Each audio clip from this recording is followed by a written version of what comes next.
Hello po mga kadoki. Welcome sa aking casual na kwentuhan at siguradong kayo mayroong matutunan kahit kaunting kalaman dito. Kaya huwag niyong palampasin ang video na ito kasi ang pag-uusapan po natin, pagkukwentuhan natin dito ay tungkol sa mga aso na may rabies. Bago po natin discussing o kwentuhan natin, ako ay mayroong tanong muna na dapat ninyong sagutin. Takot ka ba sa aso? A, oo. B, hindi. So, karamihan, ang mga tao, takot sa aso. Kaya alam ko ang sagot nyo ay letter A, oo. Takot kayo sa aso. Siyempre naman, marami sa atin ang takot sa aso at tumatakbo habang ang aso ay naka-intend na umatak sa atin. Pero bago po yan, pagpatuloy ang ating kwentuhan, ito muna ang mga important points to emphasize in this kwentuhan sa aking video. Number 1, be friendly with the dog. Second, dogs has no rabies. 3, matakot kayo sa asong kalye. At pang-apat, huwag ikukulong. Yan po ang ating pag-uusapan, pero balik po tayo sa unang punto. Ang sabi ko dun sa number 1, be friendly with them. Kailangan friendly tayo sa mga aso. Kapag ang tendency nyo, pag may lalapit na aso at hahabulin kayo at aatakihin kayo, kayo ay natatakot at kayo ay tatakbo din. Ang tendency ng aso, habulin kayo, atakihin kayo kasi akala ng aso you are an enemy, you are not friend with them. Kita nyo ang aso, tumataas ang mga buntot kapag gusto nila ang taong lalapit, ang taong darating. Ibig sabihin, they are making friends with those people who are approaching them. Kaya, ipakita nyo sa aso na kayo ay friendly at hindi kayo takot. The more na ipakita nyo ang takot sa aso, the more na kayo ay aatakihin ng aso. Hahabulin kayo or dadambahin kayo kasi you are considered enemy to them. Paano maging friendly with the aso?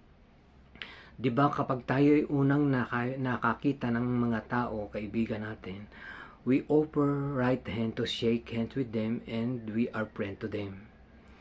Ganon din sa aso, i-offer natin ang ating kamay, especially right hand to them.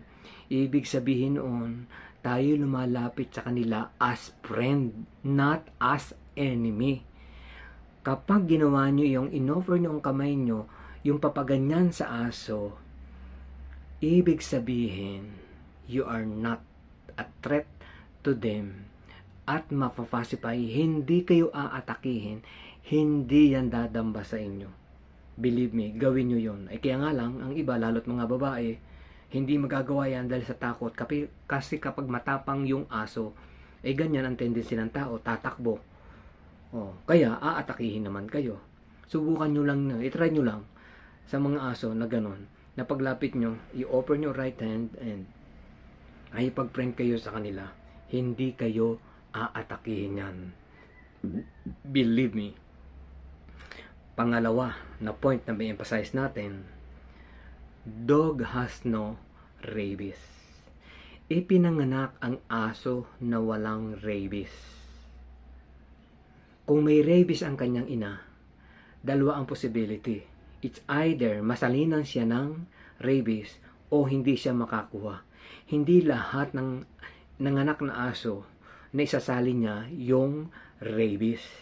Kahit may rabies yung nanay, meron pa rin yung bagong panganak na aso o tuta na tinatawag natin, walang rabies yan. Paano magkaka-rabies ang mga aso? Yan ang matinding tanong. Ulitin ko, hindi lahat ng aso ay may rabies. Pero lahat ng aso, kapag nasaktan, na-disturb ninyo, It's either aatak o tatahol. Pero hindi lahat ng aso nangangagat. Merong asong talagang from the very beginning, mabait na, hindi nang aatake. Kaya swerte kayo kapag ganun ang aso. Okay? Mamaya ako sasabihin kung paano, sabihin ko na lang, paano magkaka-rabies ang aso. Ayan ang pangatlong tanong. Ang sabi ko kanina, matakot kayo sa asong kalye. Yes, yan ang dapat katakutan at iwasan ng mga tao na lapitan ang asong kalye. Why? Sila ang may rabies. Paano nakakakuha ng rabies ang aso dyan sa kalye? Okay. Dalawa po, paraan kung paano makakuha ng rabies ang aso. Una, yung nakikipag-away sa asong kalye, magkakagatan yan, di ba? Mag-aaway, kita nyo naman, pag nag-away ang mga yan, talaga sugat-sugat ang mga mukha nila. Kapag dumugo yung mukha nila at may rabies yung kalaban, masasalinan siya ng rabies doon sa kanyang sugat. Ganun. Pero kung aso nyo ay nasa loob lang ng inyong garahe, nasa loob lang ng bahay ninyo, hindi lumalabas yan, not exposed to other dogs, hindi po magkakaroon ng rabies yan. Kasi hindi naman nakipag-away, not exposed to other aso, o di walang rabies, ay may vaccinate pa. Kasi naman ang aso natin, kahit na yan ay alam nating nasa loob ng bahay, nandiyan sa garahe lang, pinababaksinate pa rin yan na nag-aalaga ng mga pet owners, yung mga responsible pet owners. Di walang rabies yan, unless yan ay may expose sa ibang aso dyan sa kalye. Yun, doon nakakakuha ng rabies. Pangalawa, paano kumuha ng rabies? Yung mga asong nakikipag-sex, nakipagkastahan sa ibang aso. Kasi masasalin ang rabies ng aso na lalaki doon sa babaeng aso, doon sa seminal fluid nila, doon sa kanilang similya. Ganon. Kung aso nyo ay hindi naman nakipagkastahan at hindi nga exposed sa labas dahil walang kakastahang aso, di wala po yung rabies. Hindi magkaka-rabies ang aso kapag alagang-alaga ninyo. Yan sa garahe, huwag nyo ikukulong sa ibang kulungan. Nasa garahe nyo lang. Kahit nakakulong yan sa garahe, pero hindi naman siya totally nakakulong sa mga kulungan ng aso, malaya pa rin siya doon kahit paano. Yun. At huli nating pupuntuhan. Ano ba ang ating last topic na importante malaman ng mga tao na yan ay palagay ko ay hindi alam pero maraming gumagawa nito? Huwag ninyong ikukulong, huwag ninyong itatali ang inyong mga alagang aso. Kasi ang asong nakakulong lalong tumatapang kapag may mga bisita kayong darating. Ang tendency ng mga yan, atakihin yung mga bisita nyong dumarating kahit na siya ay hindi makalabas ng kanyang kulungan. The more na ikulong ang aso, the more natatapang yan. Ganun po yun. Alam nyo ba yun, mga pet owners? O yung mga nag-aalaga ng aso pero nasa kali lang. Kung hindi naman nasa kalye, di ba may mga asong nasa kalye nga pero nakatali. Di ba mayroong ganun? May nakita akong ganun eh. Nasa kalye pero nakatali. Do pinapakain, etc. Huwag ikukulong. And huwag itatali. Kasi pag itinali nyo, para din nakakulong. Ang pagkakaiba lang, yun siya, malaya ng konti, na makaikot-ikot, makakita ng mga iba-ibang aso din, lalapitan siya ng ibang aso doon. It's either mahipag-away, mahipagkastahan, kasi nilapitan siya ng ibang aso. Hindi nyo may iwasang mahipag-away, at mahipagkastahan yan kasi kapag dumating na yung mga ibang aso, ang tendency niyan, mahipaglabing-labing. Ganon, nagkakaroon ng rabies ang mga aso. Dapat yung mga may-ari ng aso, kahit hindi naman kayo nag-aalaga talaga ng aso, na yung bang mayroong asong pet owners, talagang alagang-alaga yan eh. May mga vitamins pa, pinapacheck up lagi sa doktor, etc. Pinatuturo ka. Yung iba naman nag-aalaga ng aso, wala lang, basta nandyan lang sa kalye. Basta lang may asong alaga, ganun. Irresponsible pet owners yun. Yun naman na inaalagaan talaga at pinapabaksinate pa at binavitamins at inaalagaan talaga, yun ay responsible pet owners. At ang isang punto na hindi ko nabanggit na bibigay ko sa inyo ay yun sabi ng iba, huwag papakainin ng isda yung aso dahil malalagas ang mga balahibo. Hindi po yun totoo.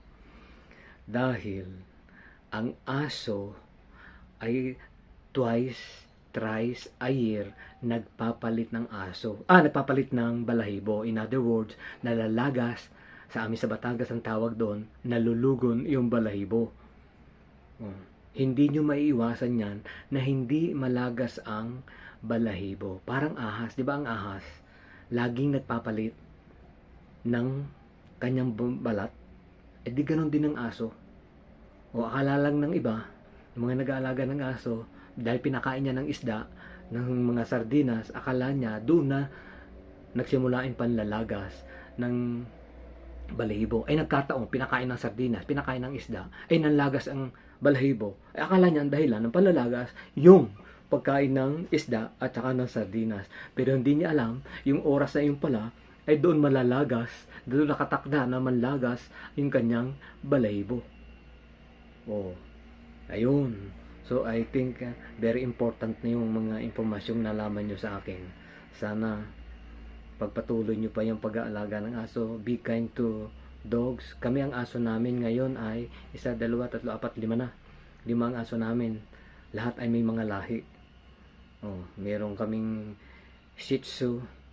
May 2 kaming yung Chihuahua. May Labrador na 2. Yun, ang mga aso namin. Kaya, hindi naman kami dog lovers. Nagkataon lang yun. Na iniwanan kasi, meron kaming kaibigan na pupunta sa probinsya at binigyan siya ng aso na kaibigan niya sa Makati. Tinanggap niya. Sa amin tumuloy siya Sa amin siya natutulog. Ngayon, nung uuwi na, nagdalawang isip kung dadalhin pa niya yung aso dahil mahirap doon sa biyahe, mahirap sa sasakyan. Iniwan sa amin. Ibinigay. Ayun, doon na nagsimula na kami ay magkaroon ng love sa aso. Mula noon, dumami ang aso namin. Ang pangalan ng aso namin noon, QC. QC means Quezon City kasi nasa Quezon City kami noon nung binigay yung aso. Kaya ibinigay namin Quezon City na pangalan. QC. Okay? So, kung hindi po kayo satisfied sa mga impormasyon kong nabanggit, pwede nyong i-check yan. Nako po, mga kadoki. Laging tandaan, i-share, i-like ang aking mga video, and subscribe my channel. Till next video. Salamat po.